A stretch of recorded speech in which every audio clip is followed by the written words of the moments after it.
نەبوونی مەیدانی ئاژەڵ فرۆشتن لە هەڵەبجەدا هۆکارە خاوەن ئاژەڵەکان ئاژەڵەکانیان لە نزیک ناوچەی نیشتەجێبوون و سەر شەقامەکان بفرۆشن. ئەمەش دیمەنێکی ناشارستانی بەخشیوەتە هەڵەبجە.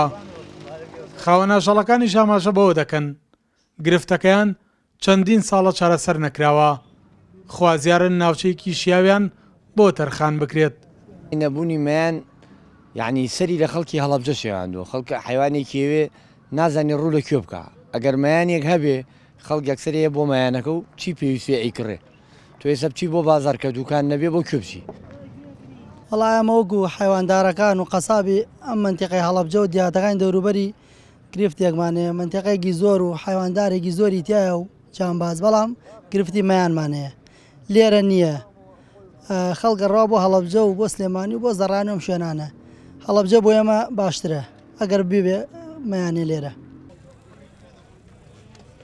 تەنها لە ماوەی دوو ڕۆژی جژندا زیاتر لە 4,000 ئاژەڵ لە هەڵەبجە بۆ قوربانی فرۆشراوە. بە بڕوای خاوەن ئاژەڵەکانیش خواستی ئەم ساڵ لەسەر قوربانیکردن بەراورد بە هیچ ساڵێک ناکرێ. زیاتر بڵێم لە 3-4,000 سەر حیوان زیاتر فرۆشاوە، زیاتر بگرە زۆر زیاتریش بەخەو بڵێم چەند ساڵێک فرۆشاوە ئەم ساڵ بێحەد ئەم ساڵ زۆر فرۆشاوە. سەرۆکی شارەوانی هەڵەبجەش بە کورسات نیوزی ڕاگەیان توانای تەرخانکردنی زەویان بۆ مەیدانی ئاژەڵ فرۆشان هەیە، بەڵام پێویستە خاوەن ئاژەڵەکان بە شێوەیەکی ڕەسمی داوا پێشکەش بکەن. بە دروستکردنی مەیدانی ئاژەڵ فرۆشتن هەم کێشەی خاوەن ئاژەڵەکان چارەسەر دەبێت، لە هەمان کاتدا ئەم دیمەنە ناشارستانیە کە فرۆشتنی ئاژەڵە لە ناوچەی نیشتەجێبوون کۆتایی پێدێت.